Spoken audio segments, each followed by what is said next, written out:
Hello, welcome to the final review of season 5 and even the whole of Lower Decks, the episode called The New Next Generation.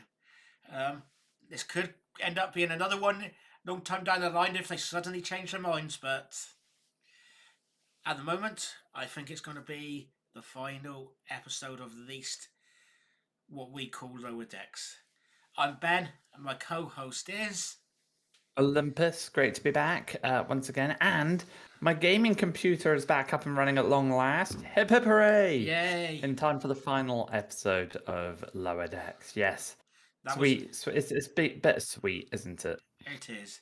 It is. Maybe I think I had a half of me hoping that there would be something new, but I think in my head, okay, we now tell you what. Let's leave the theories to the end. Any theories to the end, okay? So, Okay. or any thoughts, any additional thoughts, because I don't want to get into that now. So, oh, I do want to get into it now, but I think that's better at the end because we'll end up skipping past the episode. So, do you want to start us off, Olympus? I'm putting you on the spot a bit here, but Oh no, of course. I mean, this was a very emotional episode. It ended very, very well. I know we'll go into this in a minute, right? But it ended very, very well and really set up a lot of potential stuff off the back of it if they ever decided to do it. But I think one thing that I felt throughout the season, before I go into this episode specifically, is that it hasn't felt like a final season. And this last episode, it rounds things off in a nice way, but it does not feel like the last episode in a series. I'll definitely agree with Which you on that. Yeah, and that could be a good thing or a bad thing. So I guess we'll find out more as we talk through it. But yeah, the episode starts off. We've got our Klingon friends from a few episodes past. In fact, no. See, I've jumped the gun You already. have, you Ah, really come have. on, Olympus. Oh my word. No, I'll start again. So you start off the episode with this band of Klingons on the edge of Klingon space, just trying to cause some mischief, and they come across the I'm going to call it the event horizon of the um, portal that was produced at the end of the last season by Harry Kim and the subsequent decision made by William Boimler to direct all of this universe-ending energy to one place. So I love how one of the Klingon ships turns into a Discovery era bird Oh of God, prey. was the crew turning into Discovery Klingons? I love Yeah, it. yeah, that was brilliant. I love that. I love that how they did that. And then keep me honest here, but is it that point that you skip to Melo and his brother? I think it is. I believe Um, so. Yes. and Oh, they are on one of their wine shipments back to Kronos, and yeah. this Klingon captain appears and starts attacking them. Turns out she's got some beef with him because he killed her brothers or some silly Klingon stuff like that. Anyway, they escape. Meanwhile, on the Cerritos, you have Boimler and Co. in the same places they were in at the tail end of the last episode, and Boimler receiving the information from William about what's just happened and what they need to try and tackle, and he totally freaks out, which is utterly hilarious. But we get a bit more context, don't we, Ben, in Yeah. terms of what's going on at the table at that point in time? Oh, definitely. And I actually like because I mentioned that this was definitely a different bit of a period because there was something instruments on the table at the end of the last one, and it was an episode, Yes. and it was like we actually get to see what it was, and not that I realised at the time until we cut to the scene after they were trying to order the drinks, and it was just like, oh, this is a little bit before what's going on, and Hmm. wow, I just love that. And Rutherford's having problems with his implant, and I don't know where this really has suddenly come into it, but I think we do hear a reference to it in the previously on bit before. But Once or twice, we've heard one or two little snippets here and there, and that's it. But nothing large. And if there is like one criticism I would make to this episode, is that parts of it feel rushed. And there are some connections that they make towards the end of the episode. This being one of them with Rutherford's implant, which I feel were very rushed.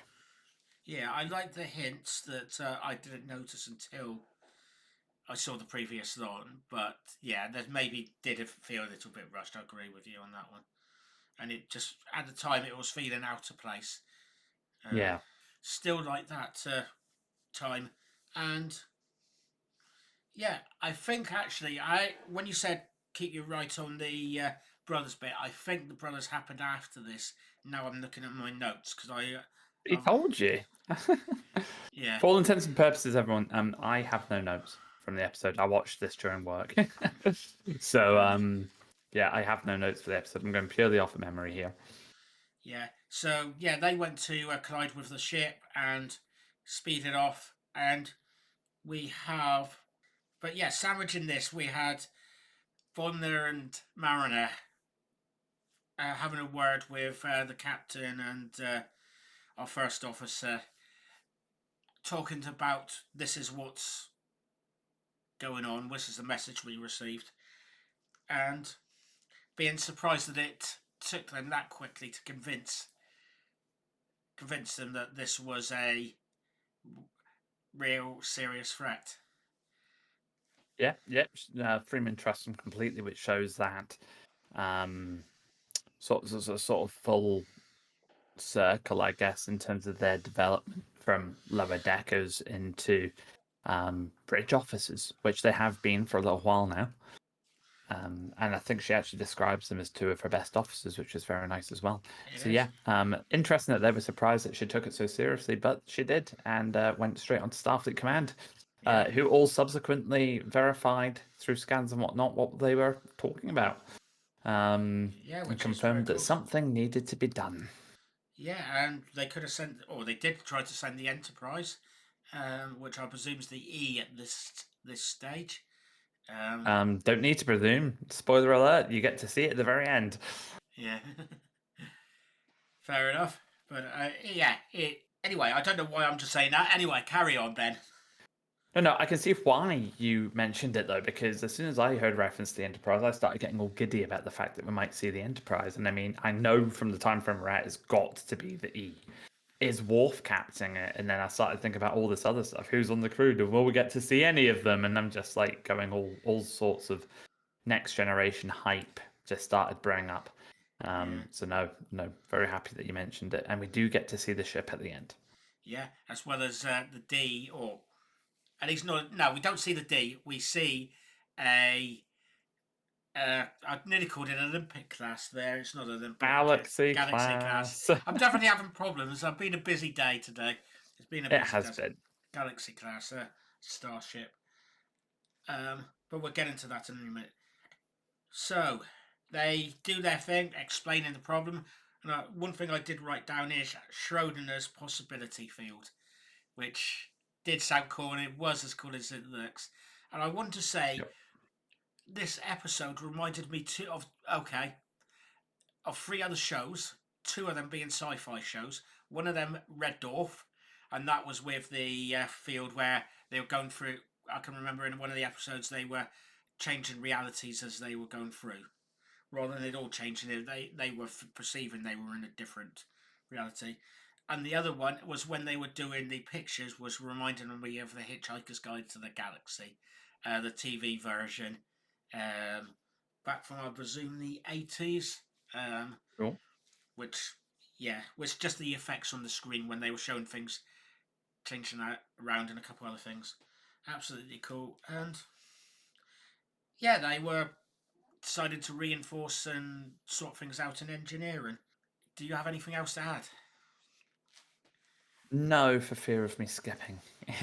Well, by all means, Keep by me all honest skip. with what bits. No. Keep me honest with what parts we're talking about, and I'll talk about those points. Otherwise, this will just become a mishmash of points backwards and forwards through time, and it's crazy enough being different realities all sparking up here, let alone different time periods as well. Shh, don't tell anybody. I'm trying to read my notes now. I'm trying to read my writing. So at some point after that, we have the two Klingon brothers jump in Yes, and ask fighting between each other on their bridge and basically asking for asylum. And they end up having a meeting with this because they were going. The Cerritos is like, or at least Captain Freeman's like, we really don't want to deal with this now. they've got more important things to deal with. They've got a universe-ending temporal pothole. I guess it's more of a sinkhole now that they need to close up. Which they're all blaming Boimler for because this is an enterprise thing who should deal with it, not a California class issue. Yeah, poor Boimler. Yeah, which was quite kind of funny, but yeah, no. But I know Captain Freeman would probably be wishing for this kind of thing, really. Uh, Yeah, I guess. And you've seen the Cerritos doing more and more of this kind of thing recently as well, haven't you? Um, over the last couple of seasons. So yeah, no, it was really cool. Um, and I like the play on Boimler and William and the awkward situation that puts him in. It was just another really funny scene. yeah, and yeah, you have the Klingons deciding they want to uh, take them both away, and they even get a message from the Admiral Freeman going, Message. yeah, which yeah, that was definitely made to look fake and not convince anybody other than the plot to pretend that they received. I was half expecting towards the end Captain Freeman to go, I saw through that, but it was to spoil the next bit or later bit. It was our first officer who saw through it, but It was. It was Ransom showing some true captain material in him there. Actually, it was really good to see to see him using his brain more than his muscles. yeah. Anyway, so they and after all this and sorting this, they I can't remember how they ended up going into this anomaly, but they went through this anomaly after trying to give them the force field information about the shields, um, and they ended up chasing. So I'm going to say chasing each other. The Klingon ship was chasing them, and then you started having all these timey wimey issues, or not issues, but things changing, like a single nacelle Terran ship where the weapons go down. Um, you ended Yep, up there was with no Birth. There was a Sovereign. There was a Galaxy. There was a Miranda. Yeah, I didn't take note of all the different ones, but there were lots of different versions of the Cerritos. I wish I had taken notes because I wanted to test you on it, but I was going to see how many you could name. But that was quite fun, uh, seeing them go through that. Do you have anything else to say? Because I was going to go through this bit very quickly, even though it was a lot of the episode and a quite fun part of the episode. It was a fun part of the episode, but I felt towards the end that it had almost gone on slightly too long. I was ready, but once we got to the end, I was ready for it to be the end, if that makes sense. Yeah, I generally agree Um, with you. but I didn't take away any of the enjoyment from it. The one of the Klingon ships turning into an old Klingon barge ship was pretty cool. Yeah, Sounds gruesome, but you see all the Klingons sort of floating out of this old sailing ship into space. yeah. Um, and the Cruel Three is sort of stopping, going, could that happen to us? So well, technically, yeah, but Klingon ships don't change very much. Um, True. so yeah, no, it's that was the only other bit I wanted to sort of highlight going through that sequence, up until the point that their pursuers are dealt with. Oh, sorry. I thought that was a question. Didn't realise that was a question to me. No, not a No. question at all. It was a statement. Fair enough.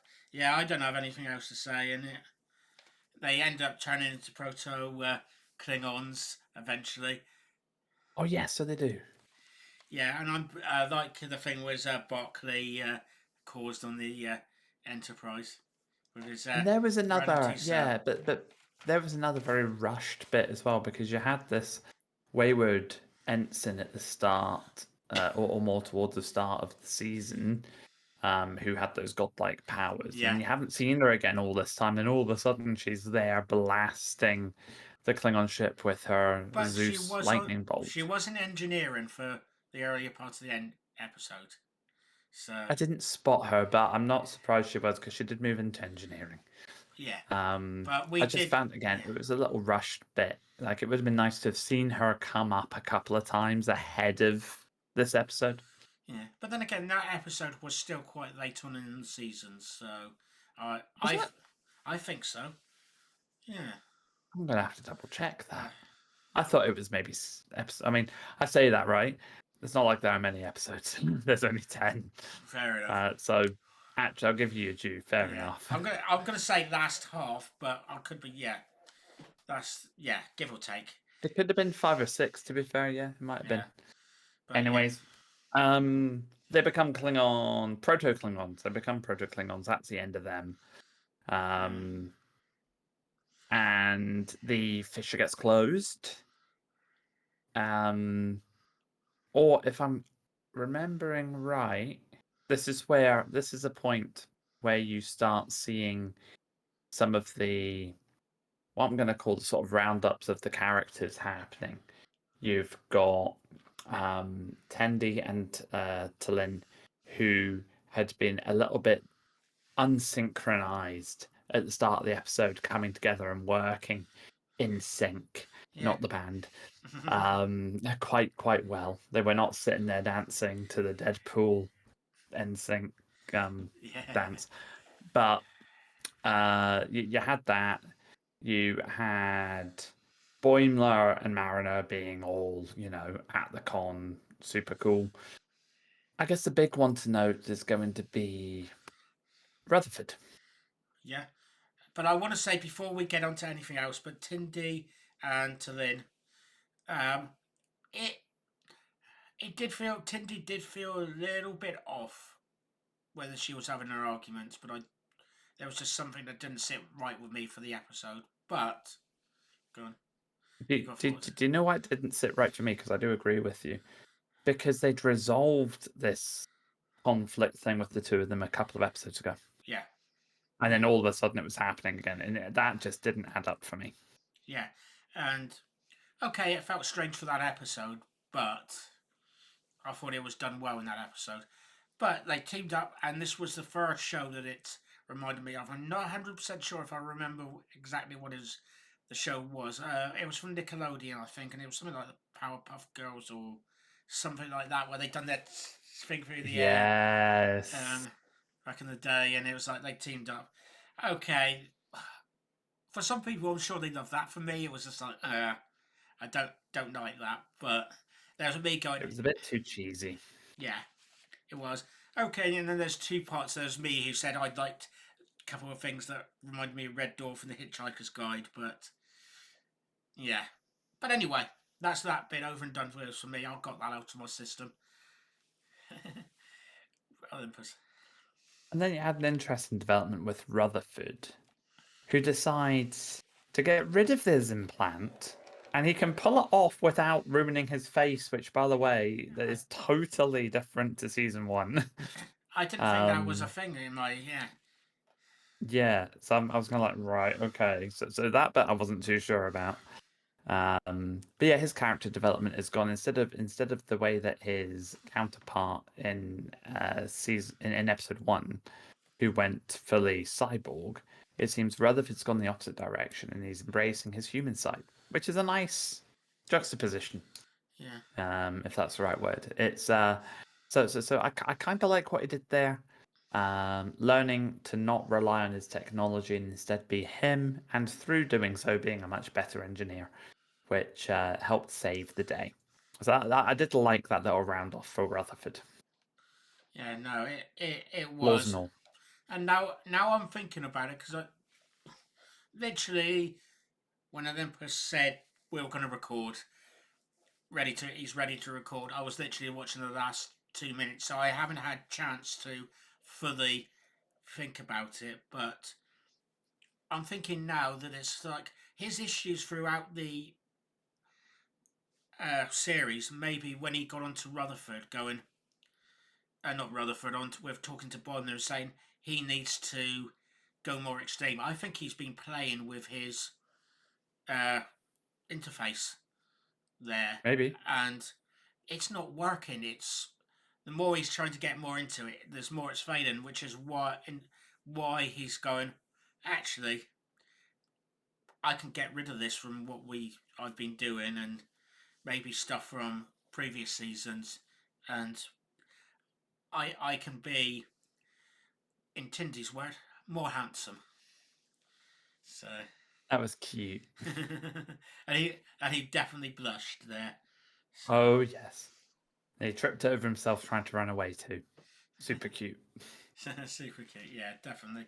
And to then was enjoying that. I'm sure of it. 100%. Now, 100%. for me, oh, actually, thinking about it, what do you think of how they sealed it or stopped the dimension problem? Remind me how they did it. Well, basically, they built a dam, which after taking a suggestion from the Klingon brother, according to the Klingon brother, because they're both brothers, but the farm boy one. It made no sense. I didn't give it much thought, to be honest, even though we're doing this show, but It's like they've created a wormhole through alternate universes that I can totally get behind. It being described and working as a dam yeah, I can't work out makes no sense. yeah, I can't work out exactly what's blocking it, to be honest. But No, what is the pass. actual dam or bit of wood or bit of concrete or metal that's stopping it? I got no idea. But let's play with it. So let's give. Yeah, yeah. That's the great thing about Star Trek. You don't need to understand all of it, do you? It's just that Mariner's like, oh yeah, let's do this. And she pushes the button and it's done. It's like, right. Okay. As I said, you know, I enjoyed watching this episode, but the more and more I think about it, the more and more rushed it feels. Yeah, there, there is something about it that they went. Yeah, they round. Yeah, they could have maybe put something more. Maybe had more scientific moments, more exploration of what it is. In my maybe, I think that might have been. Or, they could have just continued for another 5 or 10 seasons because it really could have and been a success. But Yeah, hey ho, we're not Paramount. very true. But thinking about that, having it for more episodes, we end up in a bit where they can permanently explore different dimensions, and they can't have a regular starbase there. They have to have one that's a little bit older, or a lot older, aka something like Starbase 80, which they brought over to there. I'm presuming it was possibly told, uh, maybe, or it had. Looked like it. It Yeah, looked like they were tracked beams on it that were being disengaged. yeah, I am going to interrupt for a second here and mention that this is a point that you also see the Sovereign class universe, the Sovereign class USS Enterprise E. yeah. I was trying to Um, work out if it was or not, and I wasn't 100% sure if it was. Um, it was. yeah, I can confirm. Definitely cool, was. brilliant. And actually, I really, shame they didn't have a full not DS9, like an Enterprise moment where some of the crew come in onto the onto the starbase or something like that. But they've done that on final episodes. They've had another crew in the final episode, and it was shunned by a lot of fans. So You want it to be focused on the actual characters of the show, don't yeah, you, ultimately? So yeah, I don't think they made a mistake yeah, by not including the Enterprise E characters. yeah. But actually, this was almost feeling like a Deep Space Nine moment, as in the first episodes, and going. This is a new Hmm. exploration, new area to go. We got a starbase here. We got Admiral basing himself there. A new captain for it. I'm presuming it's a new captain of this starbase. Well, There. that is something that I'd noticed when we watched Starbase 80, was that the woman who was running it's only a commander. Yeah. So it it felt it when it originally put the Captain Freeman there. It was like, oh, she's going to be in charge of the whole thing, and then it's like, oh, they've got another. They've got basically two people above that, and it's just like, Yeah. oh, interesting.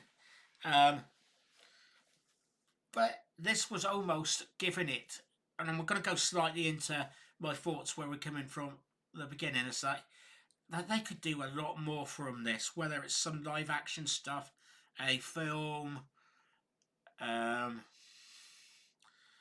uh, you name it. You could do more spin off stuff from new series, possibly based around this, where you could have some of the new captains, some of the you could have Captain Freeman playing the Admiral there in see her in live action, and you could basically have an almost new crew there doing new stuff. Yeah. And they've done a very similar thing to what Star Trek Online, I believe, are in the process of doing, which is setting themselves up to be able to explore the multiverse. Ah, cool. And that opens up so that literally you've got unlimited creative powers at that point, and it can all be considered canon. Yeah. Oh, precisely, and it means that for something that's set maybe where Discovery is, they don't have to necessarily keep to the canon that's been shown in the show. They've only got a small amount of stuff they have to keep to, and which is Exactly. yeah, which is really nice. But I want to just finish off with the last bits of the episode. Is you get uh,